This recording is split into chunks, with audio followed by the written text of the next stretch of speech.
দেশের বাজারে আবারও সোনার দাম বেড়েছে। এবার ভরিতে ২,৮২৩ টাকা বাড়িয়ে ২২ ক্যারেটের ১ ভরি স্বর্ণের দাম ১,৬৯,৯২১ টাকা নির্ধারণ করেছে বাংলাদেশ জুয়েলার্স অ্যাসোসিয়েশন বাজুস। বুধবার সন্ধ্যায় এক বিজ্ঞপ্তিতে এ তথ্য জানিয়েছে বাজুস। বৃহস্পতিবার থেকেই নতুন এ দাম কার্যকর হবে। বিজ্ঞপ্তিতে বলা হয়, স্থানীয় বাজারে তেজাবি স্বর্ণের পিওর গোল্ডের মূল্য বেড়েছে, ফলে সার্বিক পরিস্থিতি বিবেচনায় স্বর্ণের নতুন দাম নির্ধারণ করা হয়েছে। নতুন দাম অনুযায়ী দেশের বাজারে প্রতি ভরি ২২ ক্যারেট সোনার দাম পড়বে ১,৬৯,৯২১ টাকা। এছাড়া ২১ ক্যারেটের প্রতি ভরি ১,৬২,২০০ টাকা, ১৮ ক্যারেটের প্রতি ভরি ১,৩৯,০২৩ টাকা এবং সনাতন পদ্ধতির প্রতি ভরি সোনার দাম ১,১৪,৯৪৯ টাকা নির্ধারণ করা হয়েছে।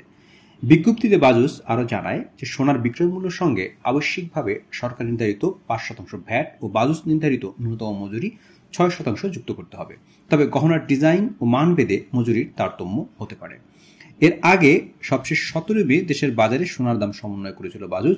সে সময় ভরিতে ১,৩৬৪ টাকা বাড়িয়ে ২২ ক্যারেটের ১ ভরি সোনার দাম ১,৬৭,০৯৮ টাকা নির্ধারণ করেছিল সংগঠনটি।